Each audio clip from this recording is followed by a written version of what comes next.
ಅತಿ ಹೆಚ್ಚು ಎತ್ತರದ ಬೆಟ್ಟದ ಶಿಖರದಲ್ಲಿ ಗಾಢ ಹಿಮದಿಂದ ಆವೃತವಾಗಿರುವ ಅರಣ್ಯದಲ್ಲಿ ಕರಡಿ ಎಂಬ ಭಾರೀ ಮೃಗ ವಾಸಿಸುತ್ತಿತ್ತು. ದಿನವೂ ಅವನು ನಿಷ್ಕಲ್ಮಶವಾದ ಮೌನದೊಂದಿಗೆ ಎದ್ದೇಳುತ್ತಾ ತನ್ನ ಬೆರಗಿನ ಬೃಹತ್ ಕೇಕೆಯಿಂದ ವಾತಾವರಣವನ್ನು ಕಂಪಿಸುತ್ತಿದ್ದ. ಒಂದು ದಿನ ದೂರದ ನದಿಯಿಂದ ಬರುತ್ತಿದ್ದ ನಯವಾದ ಗೀತೆಯ ಶಬ್ದ ಕರಡಿಯ ಕಿವಿಗೆ ಬಂದು ತಾಕಿತು. ಆ ಶಬ್ದವನ್ನು ಅನುಸರಿಸುತ್ತಾ ಅವನು ನದಿಯ ದಡದವರೆಗೆ ಹೋದ. ಅಲ್ಲಿ ಹಸಿರಾಗಿರುವ ನದಿಯ ಮೇಲೆ ಶ್ವೇತ ಪಕ್ಷಿಯಾದ ಹಂಸ ಜಲದ ಮೇಲೆ ತೇಲುತ್ತಾ ರೇಖಾತೀತ ನೃತ್ಯವನ್ನಾಡುತ್ತಾ ನಯವಾದ ರಾಗವನ್ನು ಹಾಡುತ್ತಿದ್ದಳು. ಕರಡಿ ಮರದ ಹಿಂದೆ ನಿಂತು ಆಶ್ಚರ್ಯದಿಂದ ನೋಡುತ್ತಿದ್ದ.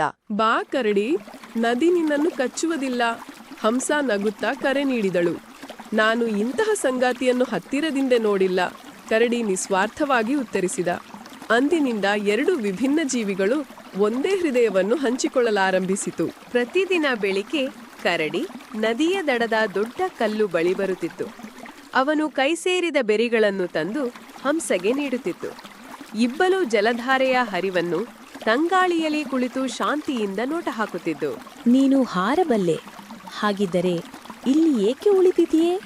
ಕೇಳಿದ ಕರಡಿ.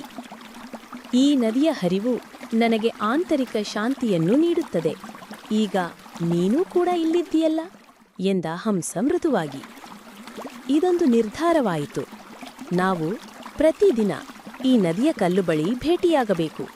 ಎಂತಹ ವಾತಾವರಣವಾದರೂ ಸಹ. ಆಕಾಶ ತುಂಬು ಕರುಳಿನಿಂದ ಮಳೆಯ ಸುರಿಮಳೆ, ಗಾಳಿಯ ಉಸಿರಾಟ, ಗಾಳಿ, ವಿದ್ಯುತ್ ಮಿಂಚು ಆಕಾಶವನ್ನೂ ಚುಂಬಿಸುತ್ತಿತ್ತು. ಆ ಸಮಯದಲ್ಲೂ ಕರಡಿ ನದಿಯ ಕಲ್ಲು ಬಳಿ ನಿಂತು ಹಂಸನಿಗಾಗಿ ಕಾಯುತ್ತಿದ್ದ. ಅವಳು ಇಂದು ಬರಲ್ವೇನೋ, ನನ್ನನ್ನು ಮರೆಯಲಿಲ್ಲವೇನೋ ಎಂದು ಆತನು ಮನಸ್ಸಿನಲ್ಲಿ ಪ್ರಶ್ನಿಸುತ್ತಿದ್ದ. ಆಗಲೇ ಜಲಮಯ ಆಕಾಶವನ್ನು ಚಿರುಗಾಳಿ ಚೂರುಗಳಂತೆ ಚಿರತೆ ಹಕ್ಕಿಯಂತೆ ಹಾರುತ್ತಾ ಹಂಸ ತನ್ನ ರೆಕ್ಕೆಗಳನ್ನು ಒದ್ದೆಯಾಗಿ ಹೊತ್ತಿಕೊಂಡು ಬಂದಳು.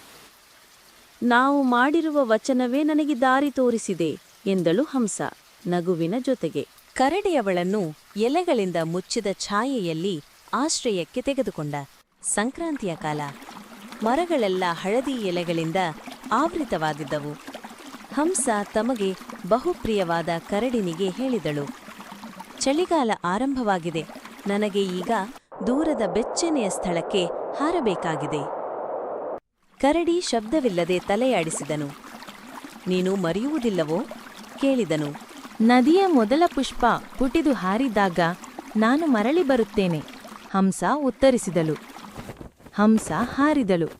ಚಳಿಗಾಲ ತನ್ನ ಹಿಡಿತ ಬಿಗಿಗೊಳಿಸಿತು. ಹಿಮಭರಿತ ದಿನಗಳಲ್ಲಿ ಕರಡಿ ಪ್ರತಿದಿನವೂ ನದಿಯ ಕಲ್ಲಿನ ಬಳಿಗೆ ಬಂದು ಅವಳನ್ನು ನಿರೀಕ್ಷಿಸುತ್ತಿದ್ದ. ಮಂಗಳದ ಬೆಳಗಿನೊಂದು ಹೊತ್ತಿನಲ್ಲಿ ಆಕಾಶದಿಂದ ಶ್ವೇತ ರೆಕ್ಕೆಗಳು ಜೈಕರಿಸಿದಂತೆ ಇಳಿದವು. ಹಂಸ ಮರಳಿ ಬಂದಳು. ಇಬ್ಬರು ಮತ್ತೆ ಅಲ್ಲಿ ಕುಳಿತುಕೊಂಡರು. ಮಾತಿಲ್ಲ, ಆದರೆ ಹೃದಯದ ನಾದವಿತ್ತು. ಸತ್ಯವಾದ ಸ್ನೇಹ ನದಿಯಂತೆ ಎಷ್ಟು ದೂರ ಹೋಗಿದರೂ ಮರಳಿ ಹಾದಿ ಕಂಡು ಸೇರುತ್ತದೆ.